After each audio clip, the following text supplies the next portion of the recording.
현재 50조 달러 규모의 부의 이동이 일어나고 있으며 당신은 손해보는 쪽에 서 있습니다. 당신이 돈 관리를 못해서도 아니고 잘못된 결정을 내려서도 아닙니다. 단지 이 시스템이 모든 위기 때마다 중산층으로부터 부를 빼앗아 상위 계층에 집중시키도록 설계되어 있기 때문입니다. 이것은 음모론이 아닙니다. 기록된 경제사입니다. 그리고 모든 주요 경제 위기 때마다 똑같은 방식으로 반복되어 왔습니다. 2008년 중산층은 16조 달러에 달하는 가계 자산을 잃었습니다. 주택 압류, 일자리 상실, 강제적인 주식 매도가 잇따랐습니다. 하지만 상위 1%는 오히려 이득을 보았습니다. 그들은 압류된 주택을 30에서 50% 할인된 가격에 사들였습니다. S&P 지수가 666을 기록하며 완전히 바닥을 쳤을 때 주식을 매수했습니다. 그리고 2013년까지 자산 가격이 정상 수준으로 회복되었을 때 그분은 자산을 잃었던 사람들에게 돌아가지 않았습니다. 상위 계층에 집중된 채로 머물렀습니다. 단 한 번의 위기로 하위 90%에서 상위 1%로 16조 달러의 부가 이전된 것입니다. 2020년 팬데믹 위기, 중산층은 일자리를 잃고 사업체를 잃고 저축을 잃었습니다. 두 달 만에 2,200만 명이 실직했습니다. 소규모 사업체 중 60%가 영구적으로 문을 닫았습니다. 3월 폭락장 동안 사람들은 생존을 위해 주식을 강제로 팔아야 했습니다. 하지만 억만장자들은 1년 만에 그들의 순자산에 5조 5천억 달러를 더했습니다.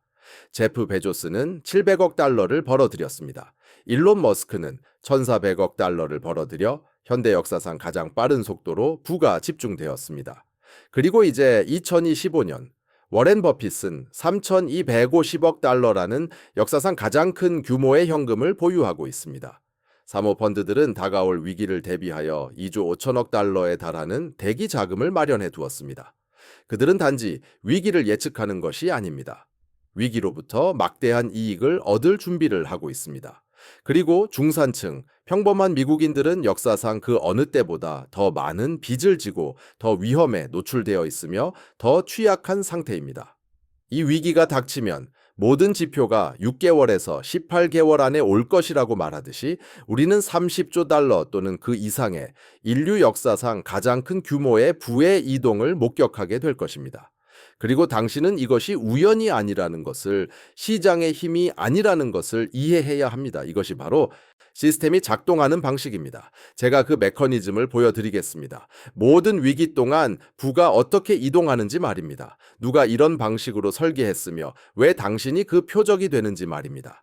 2008년 금융위기는 16조 달러의 가계 자산을 파괴했습니다. 이는 미 연방준비제도 이사회의 공식 수치입니다. 중산층 가구의 순자산은 중간값이 14만 달러에서 8만 2천 달러로 급락하는 것을 목격했습니다. 41%가 사라진 것입니다. 1,000만 건의 주택 압류가 발생했습니다. 수백만 개의 일자리가 사라졌습니다. 은퇴 계좌는 반토막이 났습니다. 하지만 그들이 당신에게 말해주지 않는 것이 있습니다. 그분은 사라진 것이 아니라 이동했다는 사실입니다. 2006년 무렵 주택 거품은 극에 달했습니다. 주택 가격은 5년 만에 2배로 뛰었습니다. 모기지 대출 기관들은 아무에게나 대출을 해주었습니다. 소득 증빙도 필요 없고 계약금도 없었으며 2년 후에는 이자율이 3배로 뛰는 변동금리 모기지 상품이 있었습니다. 차입자가 원하는 대로 소득을 기재할 수 있는 소득 자기신고 대출도 있었죠. 정말 말도 안 되는 일이었습니다. 하지만 모두가 돈을 벌고 있었기 때문에 아무도 의문을 제기하지 않았습니다. 부유층은 2006년과 2007년에 시장에서 빠져나가기 시작했습니다. 존 폴슨이나 마이클 버리 같은 헤지펀드 매니저들은 모기지 데이터를 분석하고 그것이 쓰레기임을 깨달았습니다. 그들은 금리가 재설정되면 도저히 상환 능력이 없는 차입자들을 보았습니다. 그래서 그들은 시장에서 빠져나와 부동산을 팔고 주식 포지션을 줄이고 현금으로 전환했습니다. 하지만 중산층은 주택 가격은 절대 떨어지지 않는다는 말을 들었습니다. 감당할 수 있는 만큼 최대한 많이 사세요. 집담보대출을 현금 인출기처럼 사용하세요. 부동산 중개인, 모기지 브로커, 재정고문 등 모두가 사람들에게 빚을 최대한 많이 지도록 부추겼습니다. 중산층은 바로 그 정점에서 엄청나게 빚을 냈습니다. 그러다 2007년 모기지, 대출이 부도를 내기 시작했습니다. 2008년에는 전체 금융 시스템이 붕괴하고 있었습니다. 변동금리 모기지를 가지고 있던 중산층 가구는 상환액이 2배 또는 3배로 뛰는 것을 보았습니다. 한 달에 2,000달러를 내던 가정이 갑자기 5,000달러를 갚아야 하게 된 것입니다. 주택 압류, 그들은 집과 모든 자산을 잃었습니다. 7년간 신용 불량 상태가 되었습니다. 주식 시장이 폭락했습니다. S&P 500 지수는 1,500에서 666으로 떨어졌습니다. 57% 하락한 것입니다. 401k 계좌가 반토막 나는 것을 본 중산층 가구들은 공황 상태에 빠져 바닥에서 주식을 팔아 엄청난 손실을 확정지었습니다. 수백만 명이 일자리를 잃었습니다. 실업률은 10%까지 치솟았습니다. 일자리를 잃으면 자산을 강제로 청산해야 합니다. 청구서를 지불하기 위해 주식을 팔고 401k 자금을 조기 인출하고 저축을 탕진합니다. 이것이 바로 강제적인 자산 청산입니다. 중산층은 바닥에서 팔기를 선택한 것이 아닙니다. 그들은 실업, 압류, 마진콜, 그리고 생존 때문에 강제로 팔 수밖에 없었습니다. 하지만 부유층은 현금을 가지고 있었습니다. 워렌 버핏은 아무도 나서려 하지 않을 때 골드만삭스와 뱅크 오브 아메리카 주식을 매수했습니다. 10%의 배당금을 지급하는 우선주와 워런트를 확보하여 수익을 보장받는 조건을 얻었습니다. 사모펀드들은 압류된 주택의 전체 포트폴리오를 사들였습니다. 블랙스톤은 4만 채의 주택을 매입했습니다. 인비테이션 홈즈는 경매에서 달러당 30에서 50센트라는 가격으로 8만 채를 사들였습니다. 사람들이 30만 달러를 주고 샀던 집들이 15만 달러에 팔린 것입니다. 헤지펀드들은 달러당 20센트의 부실 증권을 매입했으며 이 증권들은 액면가로 회복되어 수익을 보장했습니다. 그 후 미 연방준비제도 이사회는 개입하여 금리를 제로로 인하하고 4조 달러를 찍어내며 채권과 증권을 매입하여 시장을 안정시켰습니다. 그 돈은 자산으로 흘러 들어갔습니다. 주식은 회복되었습니다. 부동산은 회복되었습니다. 2013년 무렵에는 사상 최고치로 돌아왔습니다. 자산 소유주들에게는 위기가 끝난 것입니다. 하지만 바닥에서 팔았던 중산층은 회복의 기회를 놓쳤습니다. 남은 자본이 없었습니다. 그들이 잃었던 집들은 사모펀드가 소유한 임대 부동산이 되었고 임대료는 예전 모기지 상환액보다 높아졌으며 그들은 한때 소유했던 집에서 영원한 세입자가 되었습니다. 그들이 666에 팔았던 주식은 그들 없이 1,500으로 돌아갔습니다. 16조 달러가 중산층에서 상위 1%로 이전된 것입니다. 부유층이 더 똑똑해서가 아니라 다른 모든 사람들이 강제로 팔아야 했을 때 그들에게는 현금이 있었기 때문이고 연준이 찍어낸 돈이 그들이 소유한 자산을 부풀렸기 때문이며 그리고 시스템이 정확히 이런 방식으로 부를 이전하도록 설계되어 있기 때문입니다. 2020년 3월 코로나가 강타했습니다. 3주 만에 시장은 35% 폭락했습니다. 역사상 가장 빠른 붕괴였습니다. 2달 만에 2,200만 명의 미국인들이 일자리를 잃었습니다. 서비스 경제가 마비되었습니다. 식당, 술집, 호텔, 항공사, 소매점, 유흥시설 등 모든 것이 문을 닫았습니다. 소규모 사업체들은 문을 닫았고 60%는 영원히 다시 문을 열지 못했습니다. 이들은 실패한 사업체가 아니었습니다. 봉쇄 조치로 수익성 좋은 기업들이 파괴되었습니다. 사업주들은 모든 것을 잃었습니다. 수년간 쌓아온 자산 가치가 단 몇 주 만에 사라졌습니다. 중산층은 즉각적인 위기에 직면했습니다. 수입은 끊겼습니다. 청구서는 여전히 밀려왔습니다. 어떻게 해야 할까요? 결국 현금화할 수밖에 없습니다. 현금을 마련하기 위해 주식을 팔았습니다. 저축을 바닥냈습니다. 벌금을 물면서 개인퇴직연금 계좌를 조기 인출해야 했습니다. 대규모 강제 청산이 시작되었습니다.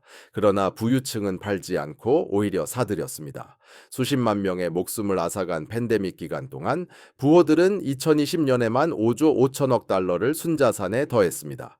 아마존 주식이 폭등하면서 제프 베이조스는 700억 달러를 벌었습니다. 소규모 소매업자들이 무너지는 동안 그 혼자 700억 달러를 챙긴 것입니다. 일론 머스크는 1,400억 달러를 벌었습니다. 테슬라 주가는 400달러에서 3,000달러로 치솟아 9달 만에 750%라는 경이로운 상승률을 기록했습니다. 테슬라의 가치가 7배나 더 높아져서가 아니었습니다. 부의 이전 메커니즘이 중산층의 자산을 부호들의 대차 대조표로 옮겼기 때문입니다. 마크 저커버그는 420억 달러를 벌었습니다. 세르게이 브린과 레리 페이지는 각각 350억 달러를 벌었습니다. 부호들의 총 자산은 3조 달러에서 8조 5천억 달러로 늘어났습니다. 총 5조 5천억 달러의 부가 증가한 것입니다. 그들이 가치를 창출해서가 아니라 시스템이 강제로 팔 수밖에 없는 사람들로부터 준비된 구매자들에게 부를 이전했기 때문입니다. 마치 지난 3월에 시장이 폭락했을 때 중산층 투자자들이 공황 상태에서 팔아치웠던 것처럼 말입니다. S&P 지수는 3,400에서 2,200으로 곤두박질 쳤습니다. 3주 만에 35%가 하락했습니다. 세상이 끝나는 것만 같았습니다. 병원은 마비되고 사망자 수는 치솟고 경제는 멈추어 섰습니다. 아무도 상황이 얼마나 나빠질지 알 수 없었습니다. 중산층은 모든 것을 팔았습니다. 공포에 질려 현금으로 전환했습니다. 그러나 부호들과 기관들은 중산층이 헐값에 내던진 모든 것을 사들였습니다. 연준이 개입할 것을 알고 매수했고 연준은 실제로 개입했습니다. 제롬 파월은 무제한 양적 완화를 발표했습니다. 필요하다면 무한정 돈을 찍어낼 것이라고 했고 실제로 6조 달러를 찍어냈는데 이는 역사상 가장 큰 규모의 돈 찍어내기였습니다. 그 돈은 자산 가격으로 흘러 들어갔습니다. 연준은 회사채, 정크본드, 채권 ETF, 주택담보증권을 매입하며 6조 달러를 금융시장에 쏟아부었습니다. 주식은 4달 만에 모든 손실을 회복했습니다. 2020년 8월에는 팬데믹과 봉쇄, 대량 실업 속에서도 사상 최고치를 회복했습니다. 왜일까요? 연준이 6조 달러를 찍어내 자산 가격으로 쏟아부었기 때문입니다. 하지만 3월에 팔아치웠던 중산층은 모든 회복장을 놓치고 겁에 질려 실업 상태로 현금만 쥐고 앉아 부호들이 더 부자가 되는 것을 지켜봐야 했습니다. 중산층이 살아가는 실물 경제는 무너지고 있었습니다. 그러나 부자들이 자산을 보유한 금융 경제는 연준에 의해 떠받쳐지고 있었습니다. 연준은 당신의 직업에는 관심이 없습니다. 그들은 자산 가격에만 관심이 있습니다. 자산 가격이 시스템을 통제하는 자들의 부를 결정하기 때문입니다.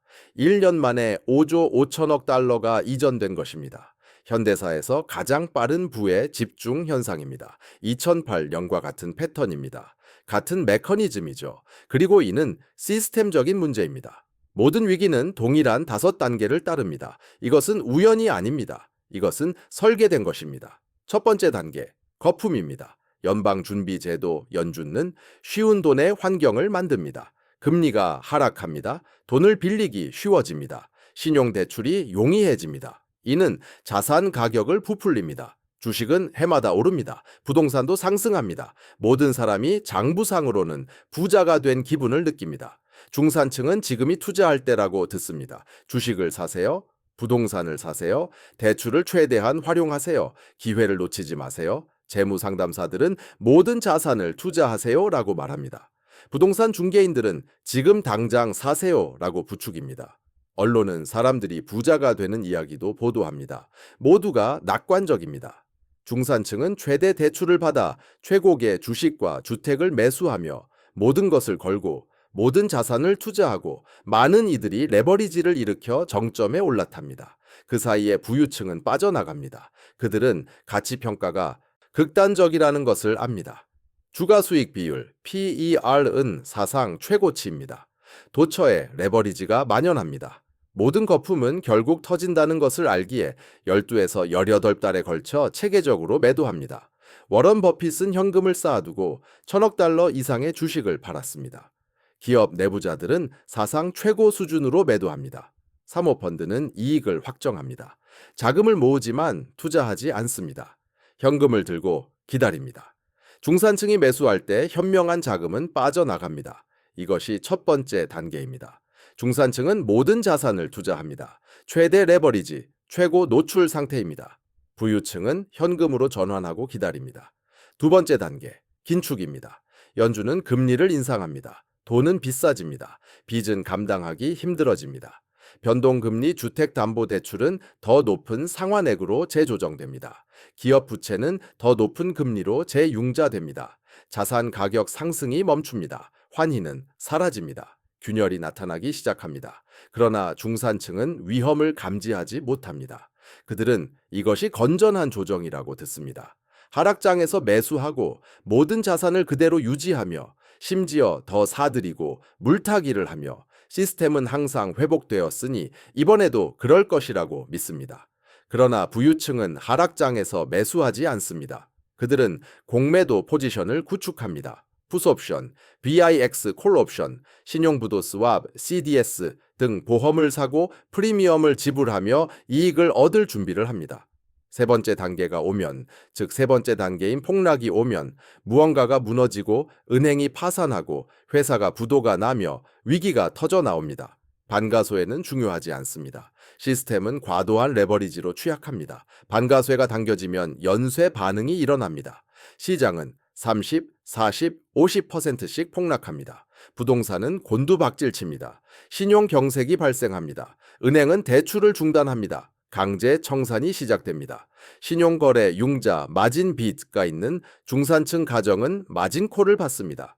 현금을 예치하지 않으면 증권사에서 주식을 강제로 매도합니다. 대부분 현금을 가지고 있지 않습니다. 강제 청산. 간신히 감당하던 주택담보대출을 안고 있던 가정은 일자리를 잃습니다. 상환금을 낼 수 없습니다. 강제 경매, 강제 청산. 자산 가치 400이 50% 폭락하는 것을 본 가정들은 공황 상태에 빠져 손실을 막기 위해 모든 것을 팔아치우는데 이것 또한 강제 청산입니다. 모든 단계에서 중산층은 최악의 가격에 강제로 팔 수밖에 없는데 이는 그들이 어리석어서가 아니라 빚, 공포, 실업, 마진콜, 강제 경매에 갇혀 있기 때문입니다. 이 시스템은 강제 청산을 유도하도록 설계되어 있습니다. 그렇다면 누가 사고 있을까요? 첫 번째 단계에서 현금을 비축해둔 부유층입니다. 네 번째 단계, 이전입니다. 중산층은 모든 것을 팝니다. 부유층은 모든 것을 삽니다. 경매로 넘어온 주택들을 30에서 50% 할인된 가격으로 매입합니다. 사모펀드는 수천 채의 부동산을 대량으로 매입합니다. 주식은 최고에서 50에서 60% 할인된 가격에 매수합니다. 버핏은 수십 년 만에 볼 수 있었던 가치로 우량 기업들을 사들입니다. 어려움에 처한 기업들은 헐값에 삽니다. 그리고 그들만이 자본을 가지고 있기 때문에 거래 조건을 좌우합니다. 다른 모든 이들은 절망에 빠집니다. 워런 버핏은 골드만삭스를 사들이고 뱅크 오브 아메리카로부터는 이익이 보장되는 배당률 40%의 우선주와 신주 인수권을 확보합니다. 사모펀드는 압류된 주택들을 대량으로 매입하는데 이전 가치의 이 30에서 50%의 가격으로 말이죠. 헤지펀드는 액면가로 회복될 기업 채권을 1달러당 20센트버트에 사들입니다. 이것이 바로 부의 이전입니다. 자본을 가진 구매자들에게 어쩔 수 없이 팔아야 하는 매도자들로부터 부가 이동하는 것이죠. 중산층이 청산한 모든 자산이요. 부유층은 세대 최적의 자산을 축적합니다. 그들은 5년에서 10년 동안 보유할 것입니다. 다섯 번째 단계, 회복입니다. 연방준비제도 페드안은 항상 개입합니다. 그들에게는 선택의 여지가 없습니다. 금리는 0% 아래로 떨어집니다. 양적 완화, 즉 돈을 찍어내는 것이죠. 수조 달러가 시스템에 유입됩니다. 연준은 채권과 증권을 매입하고 시장에 유동성을 쏟아붓습니다. 돈은 자산 가격으로 흘러 들어갑니다. 주식은 바닥에서 회복하여 첫 해에 30, 40, 50% 상승하고 5년에서 10년 범 동안 계속 올라 정상 수준이나 그 이상으로 돌아옵니다. 부동산은 2년에서 5년 내에 회복됩니다. 자산은 정상적인 가치로 돌아옵니다. 바닥에서 매수한 부유층은 투자를 2배 또는 3배로 늘리고 일부는 5배에서 10배까지 불립니다. 위기 이전보다 훨씬 더 부유해지지만 바닥에서 팔았던 중산층은 회복장을 놓치게 됩니다. 투입할 자본이 없어 여전히 재건 중입니다. 이전된 부는 결코 돌아오지 않고 영원히 상위층에 집중됩니다. 부자와 가난한 자 사이의 격차는 이전보다 더 벌어집니다. 부의 불평등은 모든 폭락 이후에 증가합니다. 폭락에도 불구하고가 아니라 폭락 때문에 말이죠. 그것이 바로 메커니즘입니다. 그것이 목적입니다. 이것은 자본주의가 아닙니다. 이것은 자유시장이 아닙니다. 이것은 설계된 것입니다. 연준은 첫 번째 단계에서 쉬운 돈으로 거품을 만듭니다. 두 번째 단계에서 긴축할 때 거품은 터집니다. 세 번째 단계의 폭락은 중산층의 청산을 강요합니다. 네 번째 단계는 헐값에 부를 이전하는 것입니다. 다섯 번째 단계는 부유층이 이제 소유한 자산을 다시 부풀리기 위해 돈을 찍어내는 것입니다. 부는 이전되고 격차는 벌어지며 이 순환은 반복됩니다. 1987년, 건단 2000년, 2008년, 2020년, 동일한 5단계, 동일한 메커니즘입니다. 그리고 지금 바로 또다시 일어나고 있습니다. 우리는 두 번째 단계의 후반부에 있습니다. 지금은 세 번째 단계로 향하고 있습니다. 거품은 2020년부터 2022년까지 지속되었습니다. 연준은 금리를 0% 비례로 떨어뜨렸습니다. 6조 달러를 찍어냈습니다. 자산은 폭발적으로 증가했습니다. S&P 지수는 2200에서 4800으로 올랐습니다. 2년도 안 되어 2배가 되었습니다. 부동산은 40% 상승했습니다. 주택은 호가보다 수십만 달러 더 비싸게 팔렸습니다. 입찰 전쟁이 벌어졌습니다. 완전한 광기였습니다. 중산층은 뛰어들었습니다. 주식은 사상 최고치에 달했습니다. 주택은 최대치 대출과 함께 사상 최고가에 달했습니다. 총 가계 부채는 사상 최고치인 38조 달러에 달했습니다. 신용거래 융자 또한 사상 최고 수준이었습니다. 중산층은 2008년이나 2000년보다 더 많은 레버리지를 사용했습니다. 정점에서 완전히 투자되었습니다. 한편 부유층은 2023년과 2024년후에 빠져나왔습니다. 버핏은 제 1000억 달러가 넘는 주식을 팔았습니다. 현재 현금 보유액은 역사상 최대인 3,250억 달러입니다. 그는 폭락한 가격에 자금을 투입하기 위해 기다리고 있습니다. 제프 베이조스는 아마존 주식 130억 달러어치를 팔았습니다. 체계적인 청산입니다. 마크 저커버그는 메타 주식 수십억 달러어치를 팔았습니다. 제이미 다이머는 CEO로서 처음으로 주식을 팔았습니다. 내부자 매도는 지난 폭락 직전인 2007년염 수준입니다. 이 사람들은 분기 보고서가 나오기 전에 실제 수익과 실제 문제점을 파악합니다. 그들은 팔고 있습니다. 스마트 머니는 이미 빠져나갔습니다. 첫 번째 단계가 완료되었습니다. 두 번째 단계는 2022 연리에 시작되었습니다. 연준은 0%에서 2.25%까지 28개월주 만에 금리를 인상했는데 이는 1980년대 이후 가장 빠른 속도입니다. 주택담보대출 금리는 3% 선에서 28% 트렌드로 올랐습니다. 주택은 감당할 수 없게 되었습니다. 기업 부채의 이자 비용은 3배로 늘었습니다. 3%. 금리로 자금을 조달했던 상업용 부동산은 이제 8에서 9%의 재융자율에 직면하고 있습니다. 계산이 맞지 않습니다.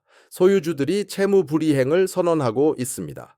브룩필드 자산운용은 80억 달러가 넘는 2개의 LA 타워에 대해 채무 불이행을 했습니다. 가장 큰 부동산 회사 중 하나인데도 손을 떼고 있습니다.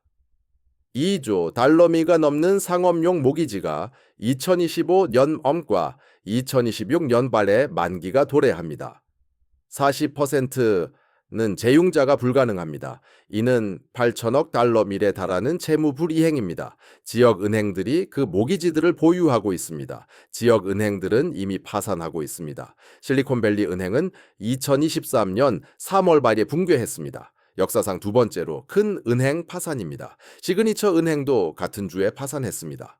퍼스트 리퍼블릭은 2023년 5월 말에 파산했습니다. 뉴욕 커뮤니티 은행은 2024년 초기에 거의 파산할 뻔했는데 아직 경기 침체조차 오지 않았습니다. 실업률은 여전히 4%입니다.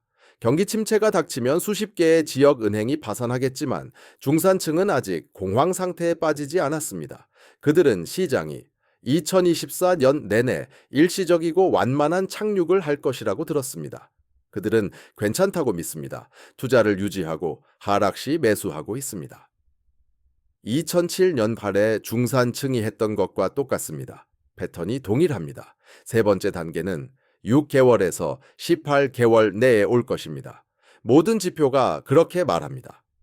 2022 년바에 역전되었다가 2024 년바에 정상화된 장당이 금리차는 1950 년 이후 모든 경기 침체를 예측해 왔습니다. 시차는 12개월에서 24개월입니다. 우리는 18개월째입니다. 버핏 지표는 185%입니다.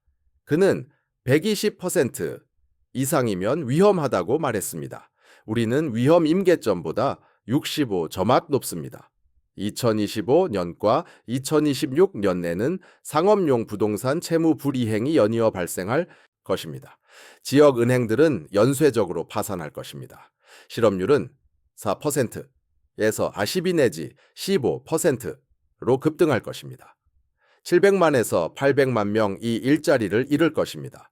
대규모 강제 청산이 시작됩니다. 곳곳에서 폭락이 촉발됩니다.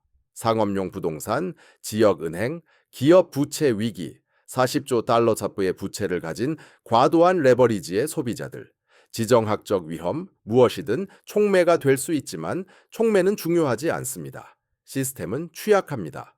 레버리지는 극단적입니다. 가치평가는 지속 불가능합니다. 이전 메커니즘이 활성화될 준비가 되어 있습니다. 세 번째 단계는 크게 강타할 것입니다. 50에서 60%의 주식 하락이 예상됩니다. 실업률은 12에서 15%인로 치솟습니다. 지역은행들은 연쇄적으로 파산합니다. 예금보험공사 FDIC는 압도당할 것입니다. 상업용 부동산은 붕괴하고 중산층은 공황 상태에 빠지며 마진콜은 강제 매도를, 실직은 강제 매도를, 압류는 강제 매도를, 최악의 가격으로 강제 청산을 유발합니다. 네 번째 단계는 역사상 가장 큰 부의 이전이 될 것입니다. 중산층은 50조 달러 보라멜에 달하는 주식 자산을 가지고 있습니다. 시장이 안 50에서 60% 브레디 폭락하면 25에서 30조 달러 단지가 사라집니다. 하지만 사라지는 것이 아닙니다. 그것은 3,250억 달러 단지를 기다리는 버핏 세계, 그리고 2조 5천억 달러파의 대기 자금을 가진 사모펀드에게 이전됩니다. 하락장에서 막대한 수익을 올리는 대규모 공매도 포지션을 가진 헤지 펀드에게도요, 그들은 모든 것을 살 것입니다. 1달러당 30센트 쿠리의 압류 주택을 매입하고요, 주식은 망아치에 삽니다. 부실 기업, 모든 것을 헐값에 삽니다. 자산이 회복되는 동안 5년에서 10년 앞 보유합니다. 부를 2배 또는 3배로 늘립니다. 중산층의 부는 그들의 대차 대조표로 이전됩니다. 30조 달러 혹은 그 이상이요. 역사상 가장 큰 부의 이전입니다. 그 다음 다섯 번째 단계로 연방준비제도 연준과 개입하여 금리를 0%까지 낮추고 10조 혹은 20조 달러를 찍어냅니다. 이 돈은 부유층이 바닥에서 사들였던 자산으로 흘러들어가 가격을 다시 부풀립니다. 부유층은 거대하게 더 부유해지고 중산층은 일자리 손실에서 재기하느라 회복의 기회를 놓칩니다. 빈부격차는 그 어느 때보다 벌어집니다. 왜 이런 식으로 시스템이 작동하는 걸까요? 그것은 당신을 위해 설계된 것이 아니라 그들을 위해 설계되었기 때문입니다. 연방준비제도는 1913년에 은행들에 의해 만들어졌습니다. JP 모건과 록펠러 가문의 이해관계자들이 1910년에 제칼섬에서 비밀리에 만나 연준을 설계한 다음 의회에 로비했습니다. 명시된 목적은 물가 안정과 고용이지만 실제 기능은 금융 시스템의 부와 권력을 보존하는 것입니다. 은행들이 부실 대출을 하여 붕괴 위기에 처하면 연준은 그들을 구제합니다. 2008년에는 모든 주요 은행이 구제되었습니다. 수조 달러의 대출과 보증이 있었습니다. 시티그룹, 뱅크 오브 아메리카, 골드만삭스, 모건 스탠리 등은 모두 구제되었지만 주택 소유자들은 그렇지 못했습니다. 1,000만 가구의 주택이 압류되었습니다. 가족들은 집을 잃었습니다. 은행들은 구제되었습니다. 왜일까요? 은행들이 이 시스템을 소유하고 있기 때문입니다. 그들이 연준을 만들었고 연준은 그들을 위해 봉사합니다. 시장이 폭락하여 부유층을 위협할 때 연준은 돈을 찍어내 자산 가격을 다시 부풀립니다. 모든 위기 때마다 같은 대응이었습니다. 1987년에는 그린스펀이 2만 달러를 찍어냈습니다. 마찬가지였습니다. 2008년에는 버냉키가 4조 달러를 찍어냈습니다. 2020년에는 파월이 6조 달러를 찍어냈습니다. 자산 가격을 살리기 위해서 말이죠. 자산을 소유한 사람들이 시스템을 통제하기 때문입니다. 그들은 선거 운동에 자금을 대고 연준 이사회에 앉아 있습니다. 뉴욕 연준 이사회는 규제 대상인 은행 대표들로 채워져 있으며 이는 규제 포획입니다. 시스템은 자신의 이익을 위해 스스로를 규제합니다. 하지만 중산층은 아무런 힘이 없습니다. 선거 운동에 자금을 대지도 않고 연준 이사회에 앉지도 않으며 정책을 통제하지도 않습니다. 그래서 시스템이 재설정되어야 할 때, 부채가 정산되어야 할 때, 자산이 조정되어야 할 때 그 부담은 당신에게 떨어집니다. 당신은 일자리를 잃고 집을 잃고 바닥에서 주식을 팔도록 강요당합니다. 당신이 비용을 감당합니다. 부유층은 당신이 떨이 가격에 팔아버린 것을 사들입니다. 이것은 오류가 아니라 본래 의도된 기능입니다. 2008년을 보세요. 연준과 재무부는 은행들을 구제했지만 주택 소유자들은 구제하지 않았습니다. 타프 TERP, 대출을 통해 수조 달러를 기관에 제공하고 양적 완화 QE를 했지만 1,000만 가구가 집을 잃었습니다. 왜 주택 소유자들을 구제하지 않았을까요? 정부는 모기지를 완전한 가치로 사들여 가족들이 집에 머무를 수 있도록 구조 조정할 수 있었습니다. 이는 은행을 구제하는 것보다 비용이 덜 들었을 것입니다. 하지만 그들은 그렇게 하지 않았습니다. 왜일까요? 그것이 부의 이전을 막기 때문입니다. 주택 소유자들이 집에 머무르면 압류가 없습니다. 사모펀드는 30% 할인된 가격에 살 수 없습니다. 이전은 일어나지 않습니다. 그래서 은행들을 구제합니다. 주택 소유자들은 실패하게 놔둡니다. 압류가 일어나도록 둡니다. 사모펀드가 어려움에 처한 자산을 사들이도록 둡니다. 그리하여 이전이 발생합니다. 이것은 무능함이 아닙니다. 이것은 설계입니다. 시스템의 관점에서 위기의 목적은 중산층의 자산을 청산하여 부유층에게 할인된 가격으로 이전하는 것입니다. 정책은 그것을 용이하게 하도록 설계되어 있습니다. 2020년을 보세요. 연준은 6조 달러를 찍어냈습니다. 그 돈은 어디로 갔을까요? 2,200만 명의 실직자들에게 가지 않았습니다. 모든 것을 잃은 소상공인들에게 가지 않았습니다. 일부 경기 부양 수표와 PPP 대출이 있었지만 가족들은 1,200달러를 받았을 뿐이고 그 돈의 대부분은 금융시장으로 흘러 들어갔습니다. 연준은 채권, 증권, 회사채, 정크본드를 매입하여 자산 가격에 유동성을 쏟아부었습니다. 그것이 누구에게 이득이 되었을까요? 자산 소유자들, 즉 부유층입니다. 상위 10%가 주식의 89%를 소유하고 있습니다. 상위 1%가 54%를 소유하고 있습니다. 연준이 돈을 찍어내고 주식이 40% 상승하면 누가 이득을 볼까요? 억만장자들입니다. 중산층이 아닙니다. 중산층은 일회성으로 1,200달러를 받았습니다. 억만장자들은 자산 인플레이션으로 5조 5천억 달러를 벌었습니다. 연준의 돈이 금융시장을 통해 흘러간 곳은 바로 그곳입니다. 시스템은 설계된 대로 작동하고 있습니다. 위기가 닥치면 중산층은 자산을 청산하고 부유층은 사들입니다. 연준은 돈을 찍어내고 자산은 회복됩니다. 부유층은 훨씬 더 부유해지고 중산층은 뒤처집니다. 빈부격차는 확대되고 시스템은 더욱 집중됩니다. 이것은 실패가 아닙니다. 시스템의 관점에서 볼 때 성공입니다. 붕괴가 다가오고 있습니다. 앞으로 6에서 18개월 이내입니다. 상업용 부동산은 2025년과 2026년 내내 재무 불이행에 빠질 것입니다. 2조 달러 규모의 자산은 재융자가 불가능합니다. 소유주들은 포기하고 떠날 것입니다. 재무 불이행은 연쇄적으로 발생할 것입니다. 지역은행들은 무더기로 파산할 것입니다. 수십 개의 은행이 말입니다. 연방예금보험공사 FDIC는 감당하지 못할 것입니다. 일부 예금자들은 손실을 입을 것입니다. 주식시장은 50에서 60% 폭락할 것입니다. 어쩌면 그 이상일 수도 있습니다. 30조 달러의 가계 자산이 증발할 것입니다. 하지만 그것은 증발하는 것이 아닙니다. 그것은 3,250억 달러를 기다리고 있는 워렌 버핏에게 2조 5천억 달러의 실탄을 보유한 사모펀드에게 그리고 대규모 공매도 포지션을 가진 헤지펀드들에게 이전될 것입니다. 그들은 모든 것을 사들일 것입니다.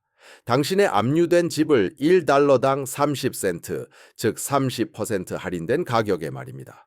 당신이 공황 상태에서 반값에 팔아버린 주식도, 당신의 401k, 4소1k 포지션도 모두 떨이 가격에 사들일 것입니다. 연준이 20조 달러를 찍어내어 다시 부풀릴 때까지 기다릴 것입니다. 당신의 대차대조표에서 사라지는 부는 그들의 대차대조표에 나타날 것입니다. 50조 달러의 부의 이전입니다. 당신이 바로 그 목표물입니다. 시스템은 당신에게서 자산을 추출하여 상위층에 집중시키도록 설계되어 있습니다. 하지만 당신은 이것이 다가오는 것을 볼 수 있습니다. 다른 방식으로 포지션을 취하십시오. 첫째, 현금을 더 많이 보유하세요. 포트폴리오의 20에서 30%를 현금이나 국채로 가지고 있으세요. 네, 시장이 6에서 12개월 동안 상승한다면 수익을 놓칠 수도 있습니다. 하지만 붕괴가 닥쳤을 때 당신은 자본을 가지고 있을 것입니다. 붕괴 시기의 자본은 힘입니다. 50에서 60% 할인된 가격에 자산을 사는 것이 바닥에서 50% 하락한 주식을 자본 없이 들고 있는 것보다 훨씬 더 많은 부를 창출합니다. 모두가 팔도록 강요받을 때 당신이 매수자가 됩니다. 그것이 당신이 편을 바꾸는 방법입니다. 둘째, 보호수단을 매입하세요. 6에서 12개월 만기인 SPY, 풋옵션을 사세요. 행사 가격은 현재 가격보다 10에서 20% 낮게 잡으세요. 포트폴리오의 1에서 3%를 지불하세요. 만약 시장이 50% 폭락하면 그 풋옵션은 당신이 지불한 금액의 5에서 10배를 돌려줄 것입니다. 시장이 폭락하지 않으면 프리미엄을 잃는 것입니다. 그것은 보험입니다. 빌 에크먼은 2020년 3월에 이 정확한 전략으로 2,700만 달러를 26억 달러로 만들었습니다. 96대 1의 수익률로 얻은 이익은 바닥에서 매수하는 데 사용되었습니다. 부유층은 그렇게 합니다. 하락장에서 이익을 내고 상승장에서 매수하여 이익을 2배로 만듭니다. 당신도 같은 전략의 작은 버전을 실행할 수 있습니다. 가장 중요하게는 붕괴가 닥치고 시장이 50% 하락하며 실업률이 12%까지 치솟고 지역 은행들이 매주 파산하며 모두가 겁에 질려 모든 것을 팔아치우고 언론이 자본주의의 종말을 예측하며 당신의 감정이 팔아버리고 숨으라고 소리칠 때 그런 신호들을 무시하십시오. 준비된 목록을 가지고 있으세요. 당신이 소유하고 싶은 우량 기업들 말입니다. 탄탄한 대차대조표, 낮은 부채, 필수적인 제품, 경쟁 우위를 가진 기업들, 애플, 마이크로소프트, 구글, 존슨 앤 존슨, 프록터 앤 갬블, 비자처럼 장기적으로 생존하고 번성할 기업들입니다. 그것들을 떨이 가격에 사들이십시오. 바닥을 정확히 잡으려 할 필요는 없습니다. 아무도 그럴 수 없으니까요.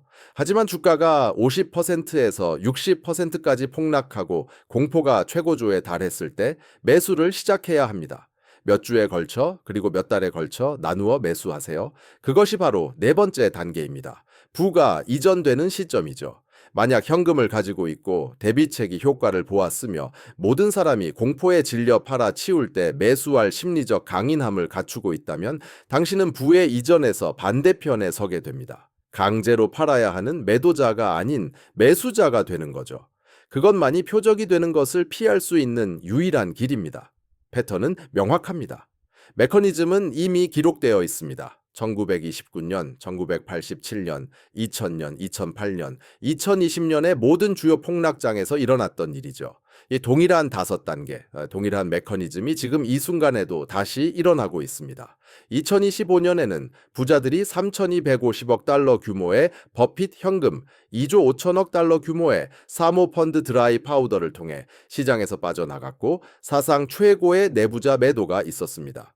그들은 이미 포지션을 잡았고 중산층은 40조 달러의 빚을 지고 최대 노출 상태에서 모든 것을 걸어 완전히 투자되어 있습니다. 50조 달러가 강제 매도자들로부터 이미 포지션을 잡은 매수자들에게 이전될 위기에 처해 있습니다. 역사상 가장 큰 부의 이전입니다. 이것이 일어날지 말지가 질문이 아닙니다. 역사는 반드시 일어날 것이라고 말하고 있습니다. 진정한 질문은 당신이 이를 알아보고 대중과는 다르게 포지션을 잡을 것인가? 아니면 바닥에서 강제로 모든 것을 팔아치워 모든 것을 잃고 이를 예상하고 준비했던 누군가에게 부를 이전시키는 수백만 명 중 하나가 될 것인가 하는 것입니다. 이 시스템은 당신을 위해 설계된 것이 아닙니다. 모든 위기 때마다 당신에게서 무언가를 빼앗아 가도록 설계되어 있습니다. 하지만 이러한 사실을 알고 이 패턴을 보고 이 메커니즘을 이해하는 것은 당신이 그 표적이 되는 것을 피하고 어쩌면 그 반대편에 설 수 있는 기회를 가져다 줄 것입니다. 그 부의 이전은 오고 있습니다.